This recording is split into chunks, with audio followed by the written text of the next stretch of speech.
A very good evening to one and all present here. On behalf of Prabha Khaitan Foundation and Ehsaas Women, I welcome each one of you. Thank you so very much, Mr. Ruskin Bond, for gracing this platform. We are absolutely thrilled. Thank you, Rupa ji, too. A bit about Prabha Khaitan Foundation I'd like to share. Prabha Khaitan Foundation, instituted in the year 2000, is a registered public charitable trust. As an NGO, the foundation promotes art, culture, education, wildlife conservation, and literature through various events and activities, and also spreads awareness about gender equality and women empowerment. We feel that placing culture at the heart of development policy constitutes an essential investment in our country's future. We celebrate cultural diversity in language, music, literature, visual arts, dance, drama, oral traditions, and traditional practices. From Hindi to Bangla, Punjabi, Marathi, Odia, Kannada, Telugu, Tamil, Bhojpuri, Urdu, Farsi, the list is never ending. We work in these languages and we help to keep the soul of our regional languages, art, culture alive. Our various initiatives like an author's afternoon, Kalam, the right circle, Akhar, Ek Mulakat, Loves, and so on have become a very popular amongst the global audience. Prabha Khaitan Foundation is an ardent supporter of women empowerment, gender equality, and one of the prime initiatives of Prabha Khaitan Foundation is the Ehsaas Women of India. Ehsaas is a group of women from all walks of life in different cities, coming from different fields who are graceful in their own ways and inspire others for the betterment of society and promote Indian culture. We have more than 90 Ehsaas women in 30 plus cities across the globe. These women are the cultural catalyst. These fierce women leaders get everything together for us and they are transforming their own communities. It was just yesterday that we launched our Chennai chapter 2. Due to the current COVID situation, we've all started doing online events, and these events give us a chance to connect with our audience and brilliant authors like you, Mr. Bond, and help us to bring happiness in such a situation. I'm also very thrilled to share about another initiative of Prabha Khaitan Foundation, Muskan. Muskan aims to popularize heritage, literature, and culture amongst young children nationwide by weaving it into a beautiful formal and informal education through student activities. Some of the ways devised to do this are cultural programs, storytelling, theater, dance, music, and art, which are organized via collaborations with our national and international associations and institutes on a pan-India basis. And we have an overseas network of schools and people working together to get all these educational institutions together. This not only helps us to make the culture and performing arts, but also help us in mapping a part of school activities, and it helps in extending their own culture in a way that they can connect. It also provides a platform for talented students to get a nationwide exposure. And we are extremely thrilled that today we've been joined by over 1,000 audience from all over the world, including some brilliant students. Thank you so much, all of you, for joining us. And from here, I hand it over to Ms. Unnati Singh, our Ehsaas Women of Indore, who's currently in the US. Over to you, Unnati ji. Good evening and welcome to another session of the Right Circle Special, an initiative of Prabha Khaitan Foundation presented by Sri Cement Limited. The guest for today is none other than the master of short stories, Mr. Ruskin Bond. Born in Kasauli, Ruskin Bond grew up in Jamnagar, Gujarat, Dehradun, New Delhi, and Shimla. His first novel, The Room on the Roof, which was written when he was 17, received the John Llewellyn Rhys Memorial Prize in 1957. Since then, he has written over 500 short stories, essays, and novels, and more than 40 books for children. He received the Sahitya Academy for English Writing in India in 1992, the Padma Shri in 1999, and the Delhi government's Lifetime Achievement Award in 2012. In a conversation with him is Rupa Pai. Rupa Pai is one of India's best known writer for children. This Bangalore based author has written over 25 books ranging from picture books to chapter books and fiction to non-fiction on themes as varied as science fiction fantasy, popular science, maths, history, economics, Indian philosophy, life skills, and most recently, medicine. Many, many of her books are bestsellers and are enjoyed as much as by adults as by children. I would now request the audience to sit back, relax, and enjoy.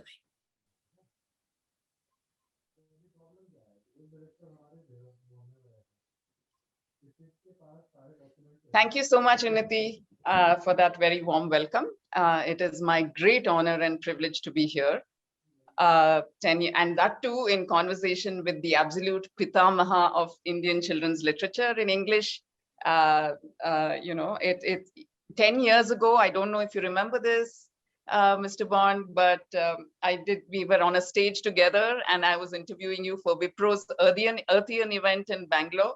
That's and yes. yeah, and now that at that point I said, this is just going to happen once in a lifetime. It's never going to happen again. So you can't imagine how happy it made me when I got the mail from Prabha Khaitan Foundation and Penguin saying, like, would you like to? And I said, would I like to? Of course, you know, whoever refuses an audience with Bond, Ruskin Bond, right? Shaken and stirred, sir. So very happy to be here. And yes, so I know that they gave you a pretty good introduction, but I wanted to add a few things that people may not know about Mr. Bond. Of course, we know that his writing has been published in some way, shape or form, short stories, novellas, essays, non-fiction pieces, poetry, memoir, and books for children, for a total of, hold your breath here, almost 70 years. Yes. Yes, I don't know how many of you know that his books have been made into films. So there was A Flight of Pigeons, which became Junoon. It was directed by Shyam Benegal. Then there was The Blue Umbrella, which became The Blue Umbrella, the film as well. And it was directed by Vishal Bharadwaj. And it went on to win the National Award for Best Children's Film that year. And there is also another film, also directed by Vishal Bharadwaj, based on a story called Susanna's Seven Husbands that he wrote. And that film was Saath Khoon Maaf. And it was, as I said, directed by Vishal Bharadwaj, starring no less than Priyanka Chopra Jones. And here's another bit of trivia that you may not have known. Mr. Bond is a bona fide Bollywood star. He had a cameo appearance in it. He played the bishop. Okay, so he's even been on Bollywood. And of course, he's a bona fide national treasure as well, official national treasure. He's not only been conferred the Padma Shri, but also the Padma Bhushan, which are two of the highest civilian awards that India gives her children.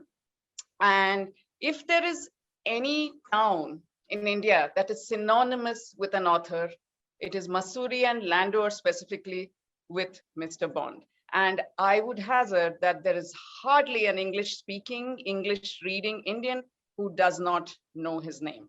So presenting to you, ladies and gentlemen, boys and girls, the one and only most beloved Bond, Ruskin Bond. Now you know everything about me. There's nothing left for me to say now. No, this is just none of my technical facts. We want to hear you speak all that wisdom of so many years. There's not much wisdom, I assure you. This is so expected of you, this kind of wry, self-deprecating humor. We're so used to it in your books, and this is what makes you so charming and your book so wonderful. I think I want to share that, you know, everybody has a Ruskin Bond moment growing up when they first come across him. So people ask you, right, where were you when Indira Gandhi was assassinated, when you got the news that Indira Gandhi was assassinated? Where were you when 9/11 happened? Where were you? So these are really world-changing events. And one of those kinds of things I would like to add to that litany of questions is, when did you become aware of Mr. Bond?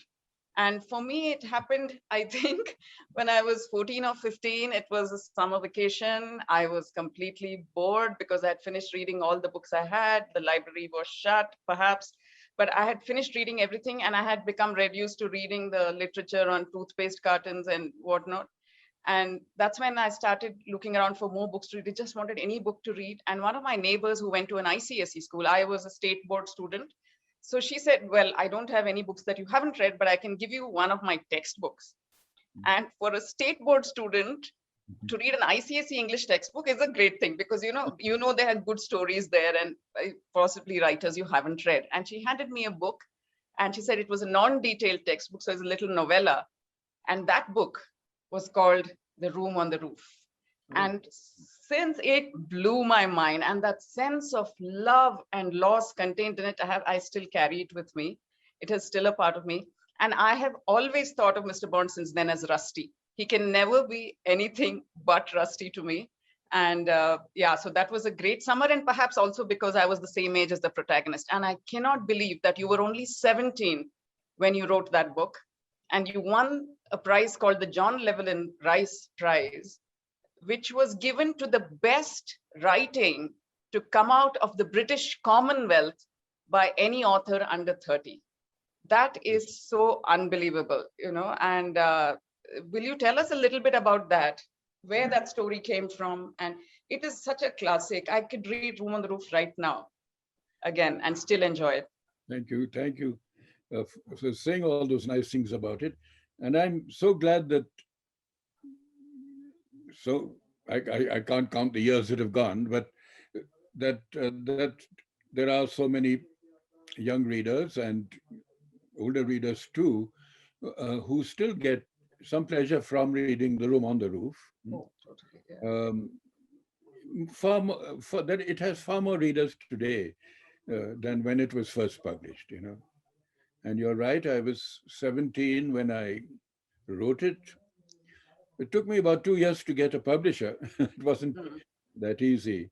And in the process, I had to really work hard on it. And I did at least 3 drafts.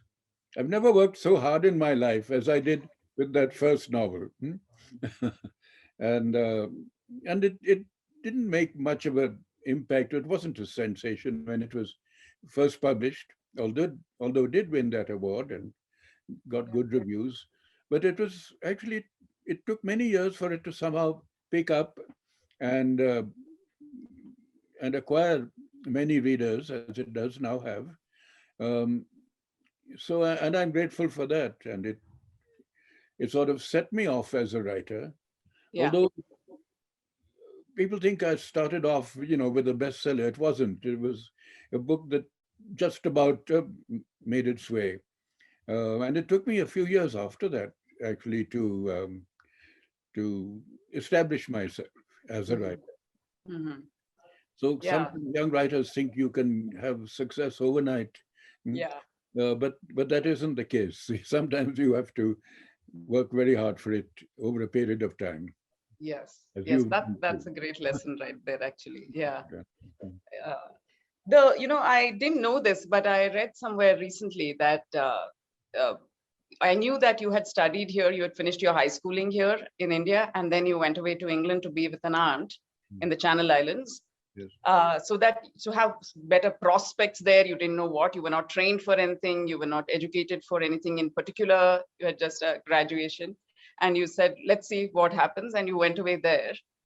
And you lived there working in all kinds of jobs. Yes. And writing this book. And then when it finally got published and it won this award, I believe that you correct me if I'm wrong, that the first thing you did with the publisher's advance was to buy yourself a one-way ticket back to India.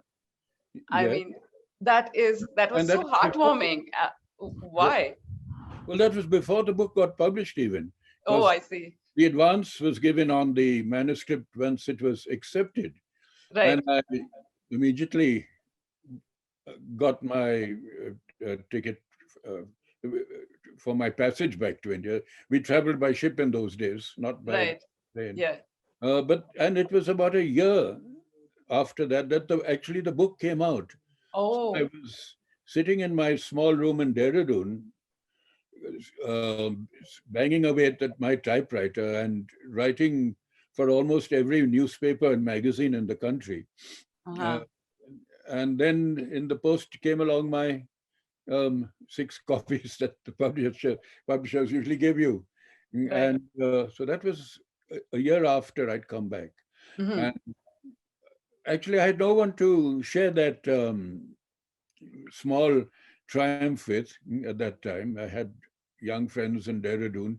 I was still a teenager. And Oh, you were still a yeah, teenager? I was 19. So Oh, wow. Okay. But you were living by yourself and earning your own livelihood, and I had a few young friends who didn't read books at all, so but they they didn't realize the import of this. we had a book published. We want a party, so I had to give a party, and but parties were very innocent in those days. Right. Right. Samosas and pakoras and fizzy drinks, Yeah. um, and Right. and there it was, and then it got serialized in the Illustrated Weekly of India, Oh, which was then our most prominent magazine. who was it? Pritish Nandi, Khushwant Singh. Who No, was? before that, C.R. Mandy. He was an I see. Irishman. I see. Okay. He was a very good editor. Okay. He'd been Oh yeah. publishing No. my No. short story. So this is Yeah. Yeah. Yeah. before your parents were born, I think. Okay. So anyway, Yeah. in 55, 56. Yeah. Uh, Right. and it was serialized, and that made the book fairly well known in India, because otherwise it was sort of a hardcover published in the UK, and only a few copies came out here. Hmm. And it got published in serial form Mm. in India. That sort of helped me in a way um, to True. become fairly well known. And it's good that it was serialized because then your name remains in people's memories for a while, and they're. And in fact, I wrote a sequel which was serialized called Vagrants in the Valley. Oh, that was a sequel, right? Right, and it was published together, right? No, By that was published in India. in India. Okay. Okay. But it took, Vagrants in the Valley was published in the UK, was it? no, only The Room on the Roof. Okay. And then a few years later, some children's books. But I see. I um, see. I haven't been published abroad all that much, Uh-huh. except for Yeah. the children's books. Okay. And this is your new book, and we are celebrating the launch of it today, and it's called Got me to slim down a bit for the cover picture. all, All-Time Favorites. It's a nice, well-produced. It's a very nicely produced book. It has all these lovely color illustrations, and I love the color of the paper they've used. Got some old favorites and a few new stories that I've written for it. Yes, some of my favorites are in it, like The Thief. I think Thief is one of my favorite stories. Only today I received a letter from a little 8-year-old girl in a place called Igatpuri. Where's Igatpuri? Maharashtra, I think. Yeah. And saying she just read The Thief in her school book, one of her school books. And she wanted to know if it was true or if it was fiction. And I'll have to write and tell her it's a bit of both. Yeah, like most of your stuff, I think. That has actually been a very engaging thing for the readers as well. Which part of this is true? Which part of this isn't? Because you write with an immediacy that makes it feel like a personal experience for you. And sometimes it is a personal experience. Sometimes it was. But Yeah. in writing it, it takes off in a direction of its own and becomes a story. Right. And I have no control over it. That's right. That's right. Yeah. So I really like the cover as well. The illustrations are by Kashmira Sarode. Very nice. I think it's very important for children's books to have attractive covers. Yes, absolutely. But it shows you banging away at a typewriter, and you were just talking about banging away at a typewriter all those decades ago. Do you get the wrong impression? Because I stopped typing about 5 years ago. Only 5 years ago. I've been writing by hand since then. I thought you would say I've moved to a laptop. Backwards, not forwards. Yeah, And I have a that's decent lovely. handwriting, so my publishers don't mind. You have such a lovely handwriting. I don't know if this is personally signed by you or it's a printed signature, No, but that's this my is, signature. Perhaps okay. printed out, but Yeah, it's my I see that signature. I'm not showing it right, Um, but it's it's such a my famous bank. signature. It's my bank signature. Yes. Yeah, it's lovely. Yeah, such beautiful penmanship. So I'm sure your publishers are very happy to read handwritten. But don't you need to erase, edit, Very it, little. As I very told little. you, I'm a lazy writer, so I just write, as with passion sometimes. But then I It, don't want to change anything, it's so except wonderful to hear that because most writers are constantly going on about 17 drafts. And I'm uh, like, how does somebody write 17 drafts, the same thing, without getting awfully bored with I it would himself or herself? give up writing if I had to do that. That's right. And that too by longhand without the benefit of All right. delete and backspace. On one page, I might just scratch out the odd word or put in a Right, comma or something, but otherwise, right. uh, Very nice. I would- Very nice. I wanted to ask you, yeah, do you still write on a hand typewriter? So I've asked you that one. And I wanted to read, you write about India with much feeling when you were leaving India as a teenager to go away to thing and to go away to England. And let me find that page. I wanted to read that excerpt. It's part of a story in this book called Travels with the Moda. okay, right. Hmm. Right. Here. You Yes. say, Hmm. yeah, this was when you were getting on the liner that was going to take you back. And you said people were busy looking for their cabins, and I found mine without much difficulty. It was tiny, but certainly more inviting than the room on Lamington Road, where you had stopped in Bombay on the way before you went on. I went straight to the porthole and looked out, or rather through the glass, for it was well fastened. I saw the docks, the pier, a throng of people seeing off their friends and relatives. There was no one to see me off, except for the land itself. Hmm. The land itself, what did it care for a solitary boy leaving for another shore? But that boy cared about the lovely land and all that lived and grew upon it. There was an attachment that would not dissolve because of time or distance. I knew I would return one day. It was part of my destiny, and I believed in some sort of destiny. So these are the kinds of passages that bring tears to my eyes. They're quite simple. I don't know why, but they just bring tears always. So what is this attachment to this land that you have? Well, I'd hardly left when I was wanting to come back. I couldn't turn the ship around, unfortunately. Oh, And okay. then I went, you see, for the first year to the Jersey, which was one of the Channel Islands, and I Channel didn't Islands, right. know anybody there, and there was no one from India there, Ah, but relatives who were a little sort of, Pakka Saab types. So I miss my friends and and everything that I'd known as a boy, right. and really was pretty miserable for some months. Then I moved to London in order to uh, work, take another job, and to continue with the book, which was I'd Mhm. started writing. And London being more cosmopolitan, I was a little more at home there. But even so, I didn't. I knew I wouldn't be able to write about England or With the same kind of feeling. I in the see. same way. Hmm? Oh, okay, And okay. uh, so when I'd finished Room on the Roof, I said, "Now what do I write next? There's nothing here that I can write about." Hmm? Oh, okay. And um, and even on the ship coming back, I'd started making notes and sort of planning for, because I knew it would be very difficult when I came back to India because Yeah, I wasn't qualified for anything. I could only make a living from writing. And in right, those days, we didn't have hardly any book publishers. So right. it was all magazines and newspapers. Uh-huh.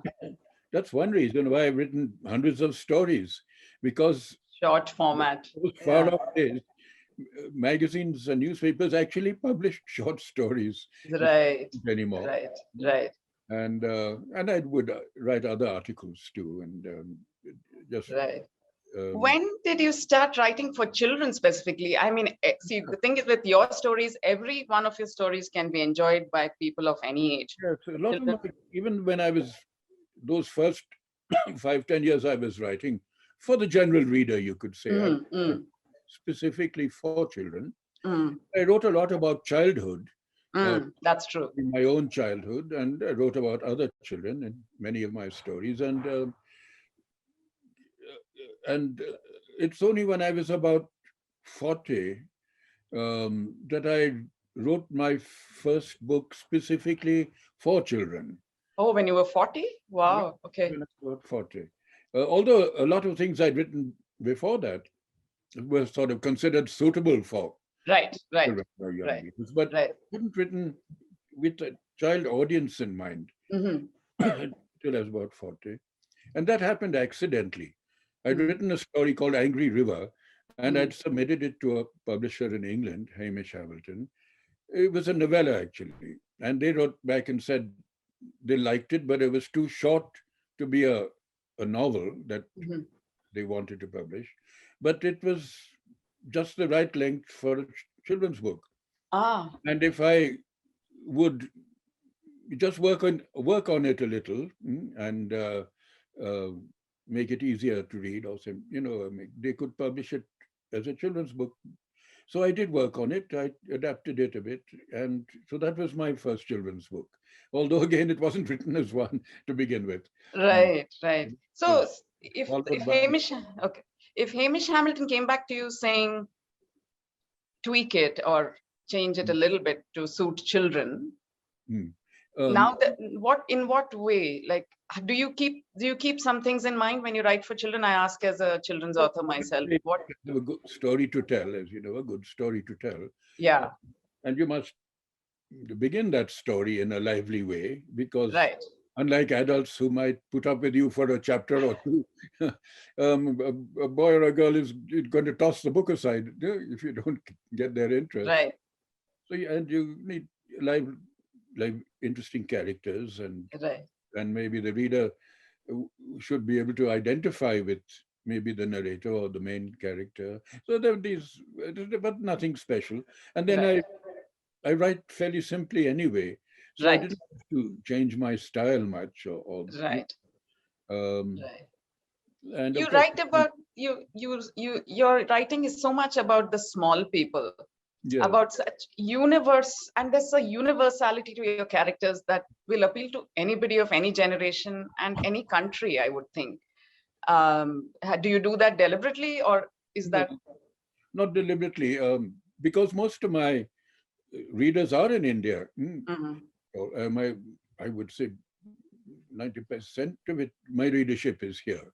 So mhm, I'm writing really I when I'm writing, I have my Indian readership in mind. mhm, mhm, Not really thinking in terms of other countries. mhm.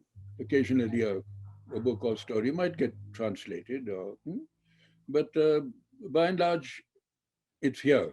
If everything is here for me, Yeah. uh, and the And you rest. can smell India in your books for sure. You can smell it and you can taste it, because in this book also, it starts with samosa and ends with pakoras.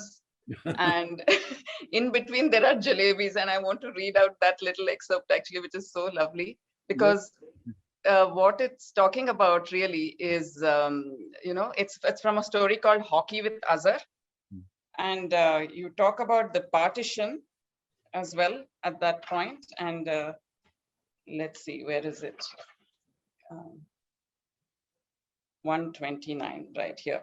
Yeah, so you're talking about Azhar is a schoolmate of yours, and you've gone off to Sanar, I think, to play a hockey game. Were you a sports person? Were you really a sportsman? Did you play? Yeah, Were you the goalkeeper for your hockey team?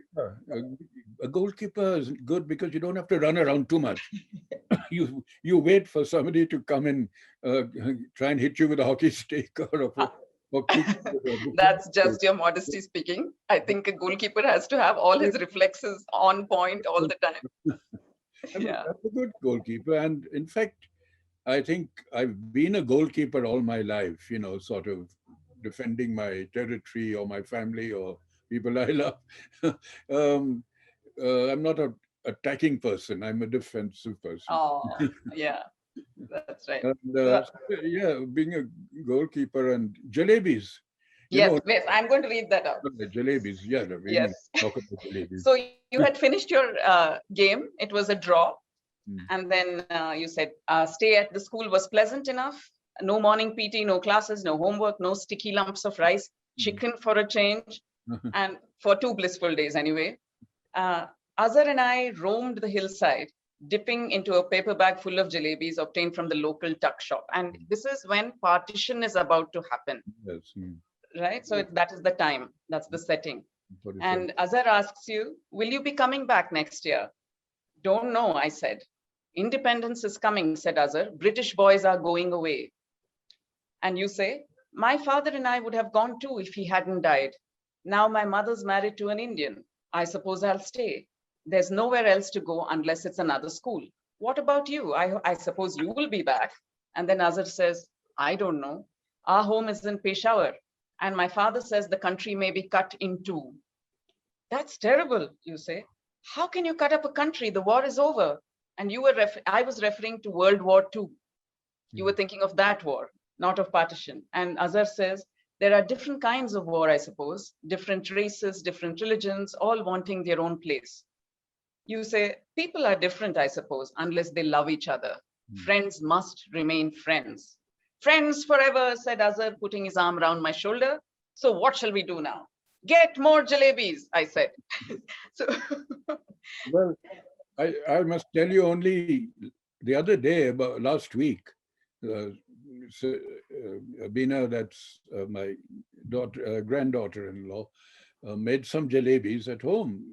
uh, And I was tucking into them, and Siddharth, my grandson, came and took a photograph and put it on his website, and it went viral. So this picture of me with a jalebi in my mouth. Huh?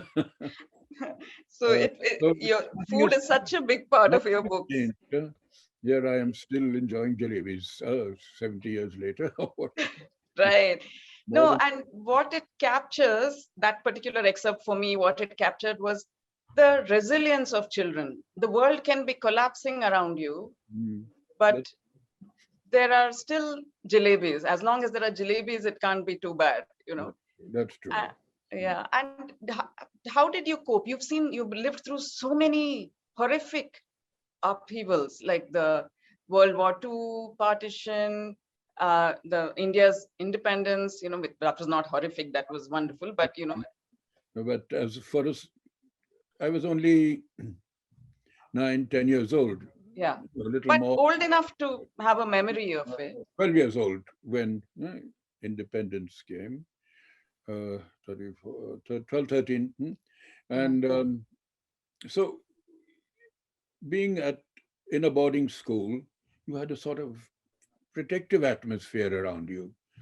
Um, it was only when I came home in the holidays that maybe I saw something of,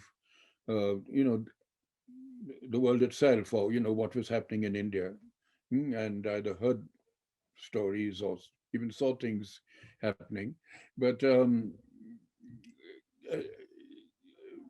being only 12, 13, all the implications didn't sort of hit you, It's Mm. only as an adult you think of how am I going to make a living, or if, what happens if a bomb falls on us, or so these you just take things a day at a time, Yeah.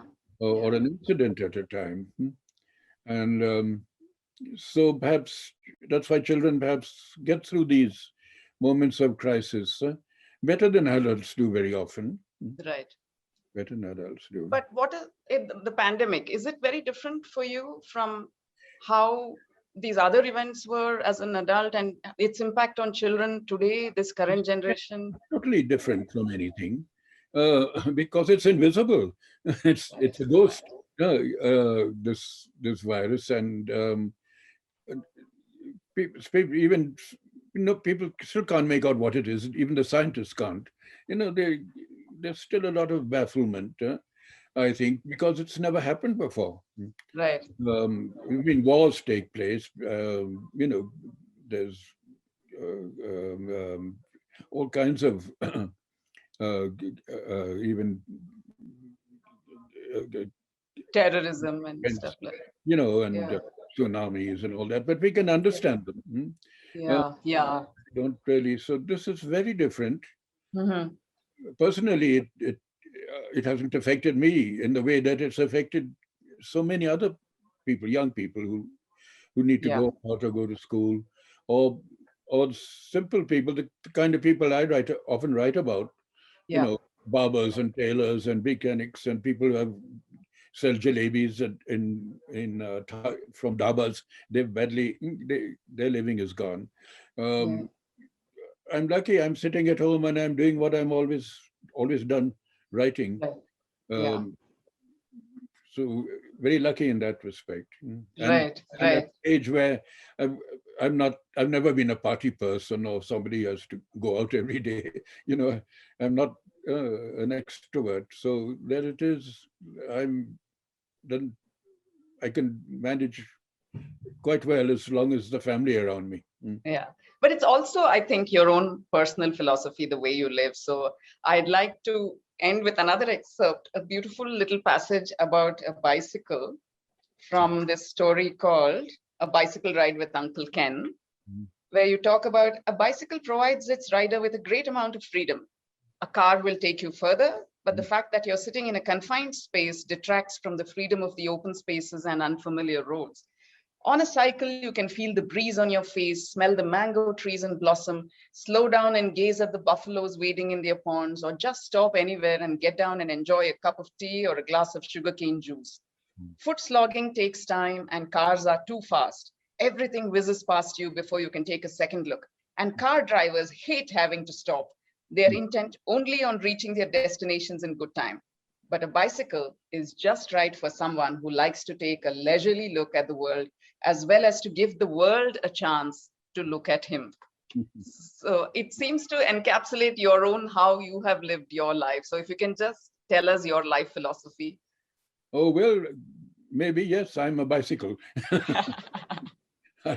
And I'm always done thing at a slow, leisurely pace. I hate rushing around. And but even with bicycles, I was always falling off. Anything on wheels. I was really best on my own 2 feet.